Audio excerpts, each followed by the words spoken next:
Hello, family. Welcome to SET-4-LIFE, where we live our lives by design, not by default. Hey, help is on the way. Have you ever wanted to learn how to qualify for a mortgage or what it takes to qualify for a home? Well, guess what? Today we have Crystal Mozell and our real estate guru, Dannete Wilkerson. And they're going to be talking to you about how to build generational wealth through real estate.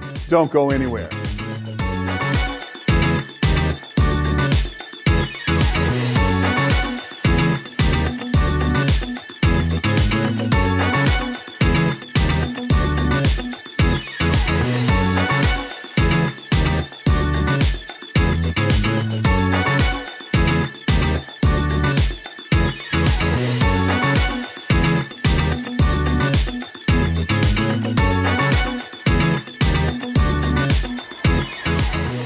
SET-4-LIFE family, we are happy to have you this evening. Dannete and I are here today, and we will be speaking about how to purchase a home. Help is on the way. Pastor George is not with us, but we know he's here in spirit, so we want to thank him for the platform. And Dannete, let's just start it off. Yeah, absolutely. We are looking to purchase a home, and what are some of the things that we need to consider and to be thinking about when it comes to purchase? Well, you know what, Crystal, thank you for joining me today in Pastor George's stead. I know he trusts you, and actually he trusts me because we have been in the capacity of the same role. You have graciously filled the seat of stewardship coordinator. I want to get into that a little bit, actually. Okay. I want to throw it back to you and ask you, can you tell the family what it is you do? We know what George does. I've been here with George, you've been here with George, and we know that he is the pastor of stewardship and finance and director of the CDC and all that he does. But tell us about what you do. I know what it is. Okay. What do you do? So what I do is I assist Pastor George in the things that he does, and two roles. And the main one, though, that would help with home purchasing and buying would be stewardship coordinator. So stewardship, the management, we'll go over it again. The four things, right, that stewardship is: time, talent, temple, treasure. And those are the four things in stewardship that we have control over. Mm-hmm. So I assist in those areas in the stewardship department. Mm-hmm. We have several ways that we go about doing that. We do one-on-one meetings with individuals that they can call in and set an appointment. You will speak to me first. Everybody thinks they're getting to Pastor George first, but you will speak to me first. And I have a couple of documents that you'll have to go over and complete for us to see you. If you're looking at it from a treasure point of view, you want to get your finances together, you want to get out of debt, you want to purchase a home, you have some huge thing coming up or that you're doing and you want assistance with when it comes to finance, then you would set that appointment up with the stewardship department. See me first. I get all the basics required so that when we go in to meet with Pastor George, and so that some people don't realize it, he doesn't meet by himself. So it's always someone there with him when we meet. And the same with me. I normally will not meet by myself. I'll have someone there also, particularly if it's an accountability. If it's a male, then we make sure someone else is there. If it's a female, we make sure vice versa. So he and I work together in that way.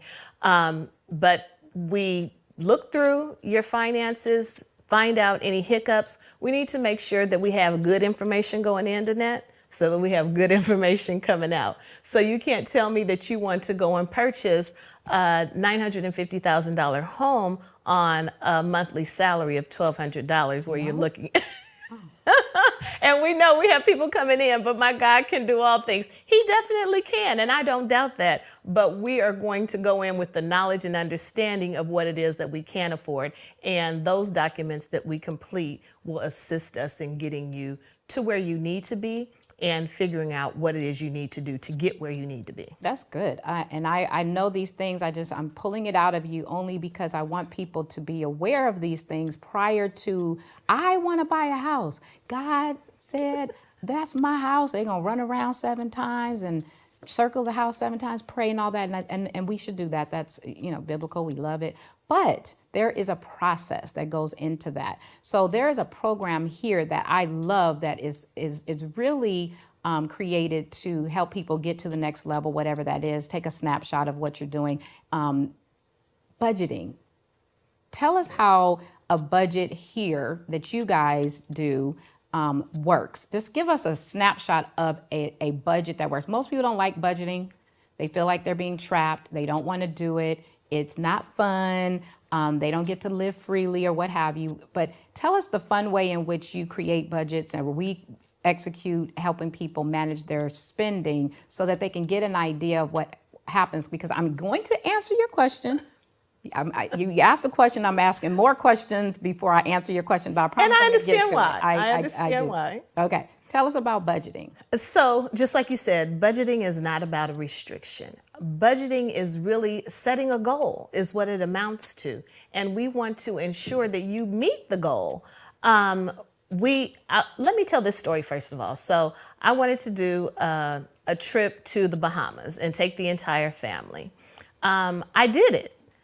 I created a budget for it. I went ahead and paid for everything in advance so that when we got back home, I didn't have to go working overtime after I came back from vacation and then work that overtime and feel like I had to go back and get another vacation, right? Because I was working 14 hours a day. This is just an example. What I didn't budget for were those ancillary costs. I didn't budget for getting on the jet skis and going out and doing the excursion where we did the underwater sea, whatever it was, where we walked on the sea floor and all of that. That was the very first time in my life that I had budgeted for a vacation because I knew I didn't want to come back and be paying for that vacation for 4 years after I took it because I charged it, right? And we spent a great deal of money. We took 4 kids and 2 adults. And we spent a great deal of money. We took 4 kids and 2 adults.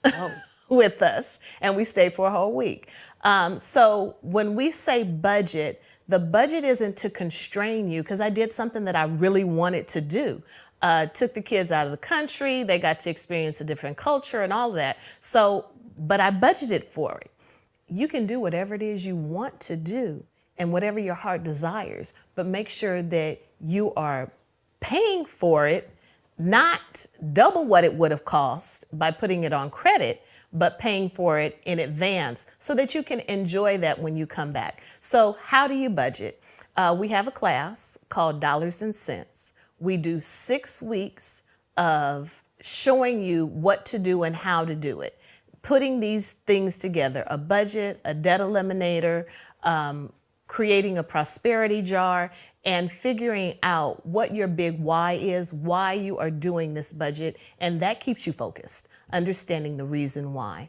We look at your income, we look at all income. I want to know the recycling that you do if you recycle. I want every penny that comes in to be accounted for. And the thing is that when you understand how much you actually have, which most people will say, oh, I don't have enough to do, or that's a stretch for me. 9 times out of 10, we know that's not true. That's not the truth at all. You actually really have everything you need to do exactly what it is you want to do most of the times. And if not, we can create that. And then we want to look at all of your expenses. Like I said, the penny. If you went to the gas station and when you pumped your gas, you picked up that Coke and a payday, I want to know how much that Coke cost and how much that payday was that Payday. you got. Yes, that payday candy. How much that was when you went into that convenience store at the gas station to buy it. Right. And 2 reasons. I'm not telling you that you don't need the Coke, which we know you don't need the Coke, or the payday. It's something you wanted, but how could we have avoided the extra expense of that? You're going to go into the gas station and you're going to pay $1.75 for a candy bar that you can go to the grocery store and get for $1 or 89 cents. Same thing with the can of Coke. You can get that 6-pack and purchase that, and it's less expensive per can than it is buying it at the convenience store at the gas station. So we look at all of your expenses, all of them, including insurance and anything that you pay, anything you pay out. The allowance that you might be giving your niece or nephew, or the housing expenses that you're covering for Junior, who lost his job for the 10th time in life. That's another show. That is a completely different one. But all of those expenses that are going out, all of the income, and then that gives us a baseline to see where it is we need to work toward to get to the goal, that big why that you are looking to achieve. Which brings us to this topic, the why. People are chomping at the bit to understand, how can I afford to buy a house? Most people, when they want to buy a house, they start with the house first. Oh, look at that house. Or, oh, they're building in Compton. Y'all heard it first. They're building in Compton. They haven't even broken ground yet. I've been telling everybody, buy Compton. Now, what was I saying before? Inglewood. Buy Inglewood. Everybody's looking at me like I was crazy. Okay. 20 years ago, I was like, buy Long Beach. They're like, Long Beach? I don't want to live in Long Beach. Okay. Downtown Long Beach was a hot mess. Told them to buy $90,000 condos. Yeah. Everybody's looking at me like I was crazy. Same here in Inglewood. Anyway, Compton. Okay, anyway. Point is this. They look at the house. They know that the building is happening. They want to buy the home. How do I buy the home? You mentioned debt elimination. I'm going to throw it back to you again, because when you talk about debt elimination, I know there's a strategy to it and you help people with that, but just give us a little insight on how you help people get out of debt. So again, that's one of those things where you bring everything to the table. Mm-hmm. The IRS debt, because you ain't paid your taxes. I'm just going to be raw and real with our SET-4-LIFE family, because it's imperative that we do. You guys, you can't hide under a rock. Mm-hmm. Everything has to come out. In the beginning of this conversation, I said garbage in, garbage out. So we need to put real numbers and real dollars and cents to the debt that you have. So that includes everything, collections if you have not paid them, and everybody's not in that boat. And if not, just the car note that you have, that installment debt, the credit cards that you have, we want all of that. We want statements. I'm not just going by what you said. Because again, I want you to be successful.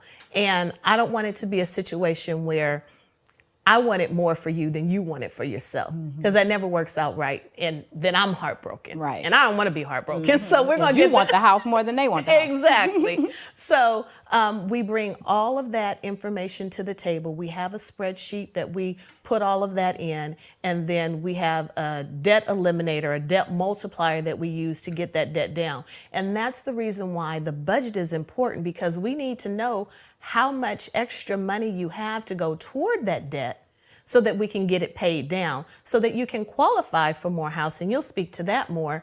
And so that you have saved for the down payment, that you have saved for the closing costs. Mm-hmm. And you'll talk about the myth of purchasing a house with no money, but so that we are not caught in that particular situation.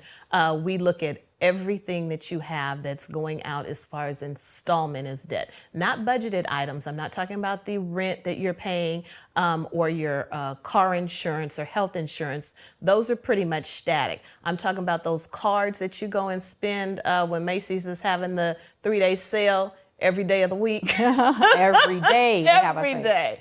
That's what I'm looking at your installment debt that you have and credit card debt that you have. Okay, good. So you talked about you guys do budgeting, you do debt. I have a question for you guys relative to debt elimination in general. Mm-hmm. I know I've heard Pastor George preach this, and I'm saying it as if I'm an audience member, and I'm asking the question as if I am an audience member and I don't know the answer. But does George teach get out of debt, like zero debt? Is debt good, not good? Should I be in debt? Should I cut up all my credit cards? How many credit cards do I need? Can you cover that in particular? And again, we're going to get to the question. I know you want to know the question, the answer. But talk about that, because all of these are going to tie into the actual true conversation that we're going to get into shortly about buying a home. Yeah. So definitely the goal is to have zero debt. Okay. We want to be the lender and not the borrower in every situation possible. It normally takes some time to get to zero debt if you just live life for any length of time. Mm-hmm. Whether you are that college student who went out and got student loans to get your master's degree, or even that PhD, or even the one that just got that credit card that they offered you at 24% interest. The thing is to be completely out of debt. But the thing, you don't have to be completely out of debt, though, to purchase a home. We need to know that the outgo is less than the income, is what it essentially amounts to. But we do teach zero debt. We want you to be debt-free when it's all said and done. And even looking further down the road, if we're just at the point of purchasing, but looking further down the road when it comes to retirement, you want to be debt-free so that the income that you lose from working is not a loss from you being able to make the decision of buying food or taking a vacation. I know that's deep, but I mean, it's true. We see, I have seen that, and you know too. We've seen it happen, and it might not be buying food, but it's purchasing medication. Insulin's at an all-time high. Folks, it's very difficult to pay for a medication, and you end up on a fixed income once you retire. As long as you're in your generating years, you know, there's ways you can figure out to make up that income that you don't have, to do those things that you don't want to do, or that you want to do, I'm sorry. But in retirement, like I said, looking down the road, you want to be debt-free. And that includes the house note on top of it. So we do teach debt elimination completely. And it's not as difficult as people think. They think that it's a hard thing to do, but I'm a witness. It's not. It really isn't. I've done it, and I've created that again, and I've done it again. And that's the thing that I like about Pastor George and SET-4-LIFE and the Wealth Cycle, is that you guys, it creates a lifestyle change, and it's a mindset change that you have to make. And once you get it, it's like anything else, like riding that bicycle. Once you do it and you get it, you can get back on regardless to how long you've been off of it. But you have to change that mindset. So yes, debt elimination. Yeah, I like completely. what you're saying, because when you're talking about it, I was thinking how fun it is, and it can be fun to get in debt. That's the fun part, right? But it also can be fun getting out. Like you know, like you said, you charge something and you go wherever. I'm going to Dubai in October. I'm not using a credit card, but I did budget for it. You know, every month I had a certain amount that I was putting aside to get to that point. I'm gonna try not to do what you did and get over there and pull out my credit card and, I want to go up to that tower or whatever extra is going on. And I did. I bet you did. But the fun part is when you come back, now that you've come down off of this fun whirlwind, because it's a privilege to have credit, right? So some people can't do any of that because they don't have credit. And that's another topic in and of itself. But the fun of it is like, okay, now I have to wipe the slate clean so I can do this again. So the debt eliminator process is fun, because now you're like, okay, how much can I use to chop this tree down? Exactly. And so that's fun. Do you guys still, with the budgeting, do you talk about the percentages that one maybe should spend on housing versus entertainment or debt or gas or all of those sorts of things? Do you talk about those incremental numbers that should be applied towards those categories of spending? Yes, we do. As the if I only didn't thing know, I but you can talk say, about yes, this is the you guys, and it's a case by case thing, Sure. and that's what we tell people all the time. People are watching this all across the country and maybe even the world. Los Angeles is very high. Just the cost of living is very expensive. So in general, we do say, take percentages, and we generally don't want you to have more than 40% of your income going to housing. Okay. No more than that. But again, like I said, we're in California, we're in Los Angeles. So sometimes that, I don't want to say it's impossible, but your income, you have to really understand how much you make and where things are going to create that percentage in your income. So we do look at that. We look at no more than, as far as entertainment is concerned, and this is where we find people really make the biggest mistakes, are when it comes to entertainment and purchasing of things.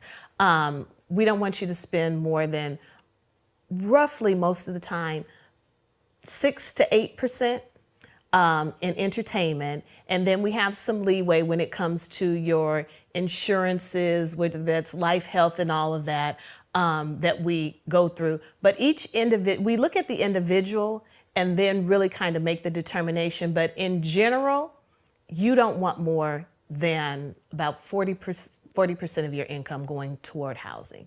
So that's going to determine also, and I'm stepping into your territory, how much house you can afford. I'm gonna let you speak on that because I was about to go down a whole nother rabbit hole. Yeah, no, you can go. You see, I'm pulling it out of you. And here's the reason. This is, we do this at Thompson Wealth all the time. And so I'm utilizing the church's model compared to the client model, if you will, with George being an advisor and a pastor, and we call him Pastor Advisor George because there is a difference between being a client and being a stewardship, what do you call them, member? I don't know what we call them, champion.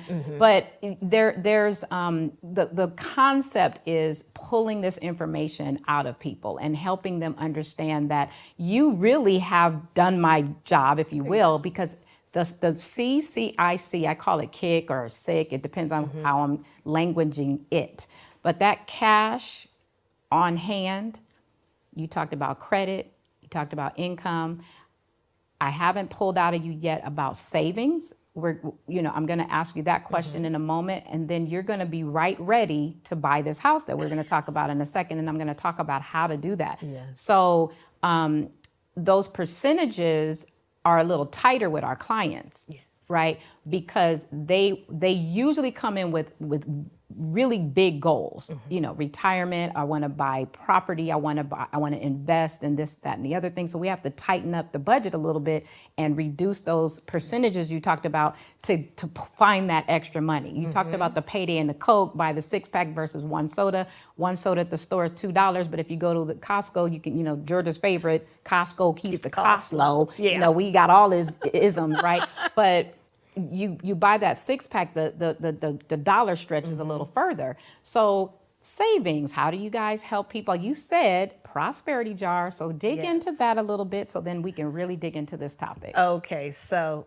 we are the church, right? So the very first thing before anything goes anywhere, we're looking at the tithe, which is your 10% that you're giving to your church home. And that's a minimum. That is, we are going to teach you that.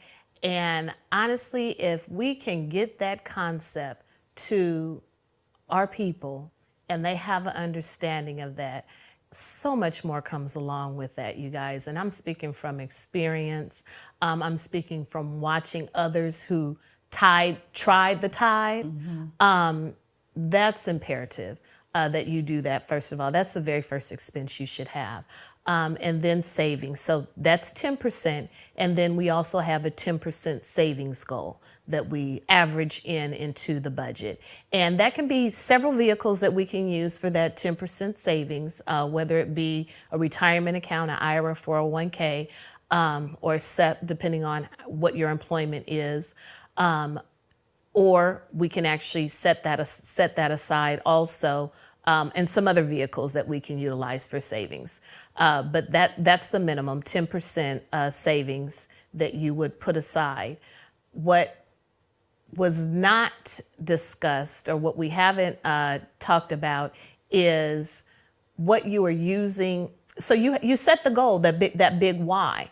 We want to have a certain amount that's actually going to that big why. So by the time you get finished, honestly, that pie is being cut up in thin slices all around that circle.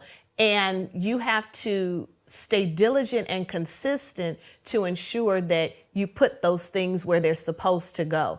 Divide that pie up and make sure that it's going there. But as far as savings is concerned, 10% tithe, 10% savings, and that can be divvied in different areas of that pie. Yeah. So now we've got it. Cash on hand, credit, income, cash in reserve. Oh. So that's the kick. Credit, cash on hand, income, and then cash on reserve. And you need all those things to buy a house. So that's where you start now. That's where you start. That's where you start. Got into buying the house, guys. We haven't. And so where this conversation goes, when you said 40% of the household budget, right? A lender will allow you 50% in that area. And, people are maybe asking, what do you mean 40%? What are you talking about? So rent, right, is a portion or a percentage of your income. So if you take your income, let's say, I'm use even numbers, let's say it's $1,000 and you make $5,000 a month, you take the 1,000 and you divide it by 5,000. That is the percentage of how much you're paying of your income towards your rent. Now, the lender allocates that rent or the mortgage to that percentage, right? But you know what they don't factor in? Yeah, I know what they don't factor Yeah, in. it was a rhetorical question. I know you know.